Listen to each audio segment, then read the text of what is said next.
Если вы себя считаете умнее, мудрее, тогда меня не слушайте. Оно вам не надо. Вы и так уже развитый человек. Когда ты слабый, они на тебя нападут.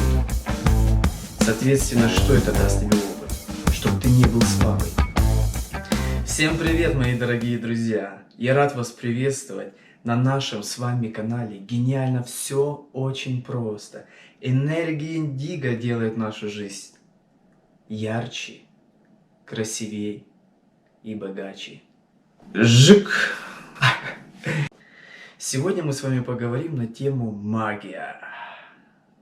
Да, существует она или нет? Магия есть жизнь.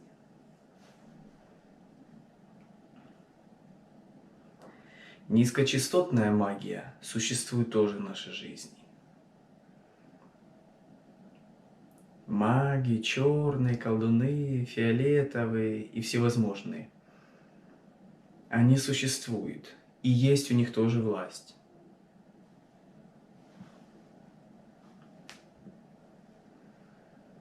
Но эту власть дает им человек добровольно, без его согласия. И если человек находится на высоких частотах в жизни, на него никакая магия не подействует. Если человек в жизни живет ненравственную жизнь, допускает много ошибок, на него магия может подействовать почти любая.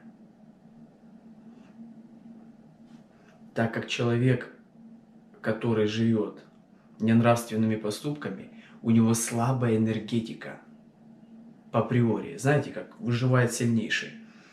Внешне он может выглядеть очень здоровым человеком. Но жизненных сил в нем будет очень мало. Если какие-то другие низкочастотные энергии вмешаются в его жизнь, он может смело умереть, зачахнуть, и с него энергию эту скачают или еще как-либо. И это зависит не от того, кто на него воздействует, а от того человека. Почему он себя довел до такого, что у него такая низкая энергетика? Совершал так же самое, ненравственные поступки и многое чего. Думал неправильно, поступал несоответственно нравственного человека. И в нем очень маленький коэффициент божественной энергии. Блока мало. Если в человеке достаточно энергии, на него никакая магия не подействует. А если подействует, он это увидит. И эту магию обернет в направлении того, кто ее послал.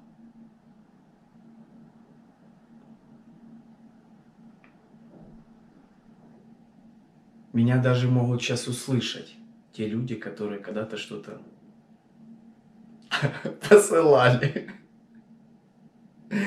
Но я смеюсь не с вас. Я с этим в жизни сталкивался.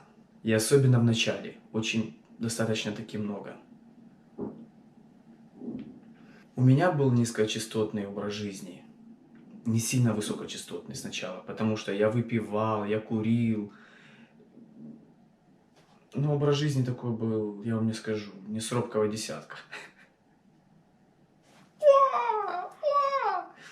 Разборки какие-то там. Ну, я называю это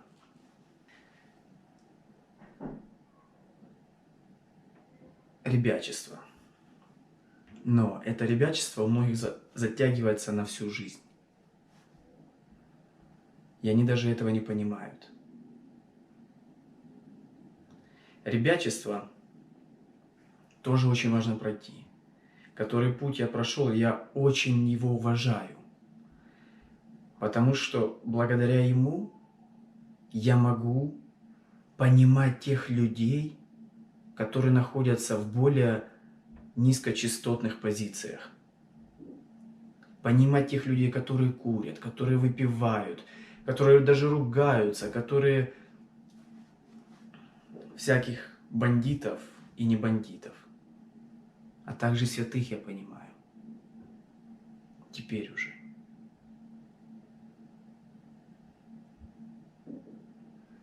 Это только делает багаж богаче каждому человеку, его опыт и возможность понимать других людей.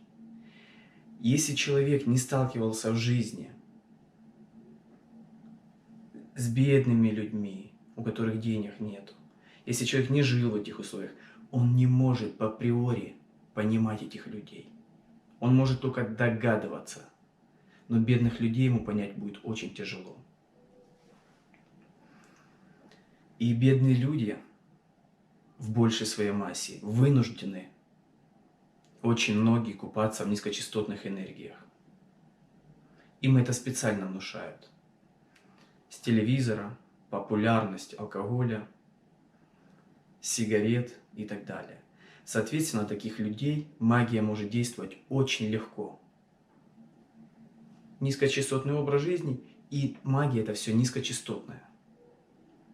Но она также дается как учитель более сильным людям, которым надо в будущем что-то понять, они обязаны тоже сталкиваться с магией. Потому что если они не столкнутся, они будут понимать, что этого как типа не существует. А оно существует.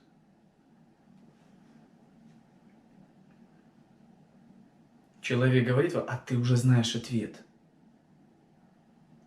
У меня там порча то-то. Почему говорили старцы?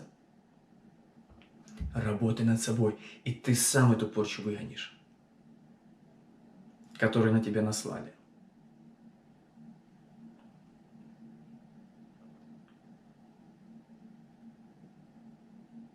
А все маги-волшебники, я не хочу их оскорбить и как-то приунизить их статус, но они выполняют в жизни нашей, человеческой, роль шакалов.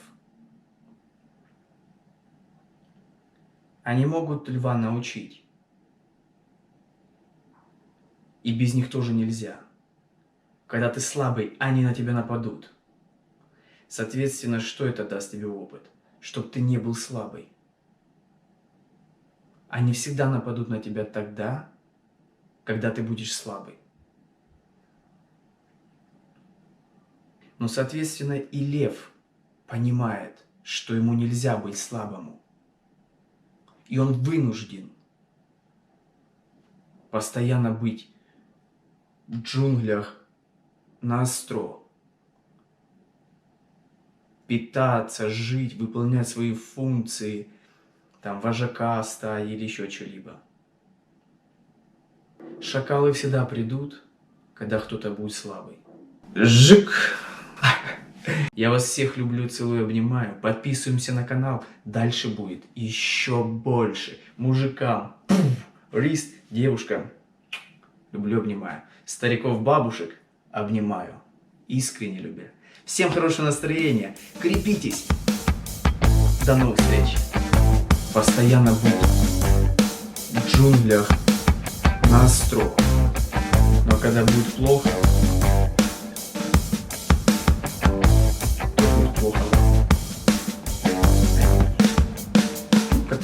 того же к наказанию он получает по заслугам, тот выполняет свои дьявольские дела.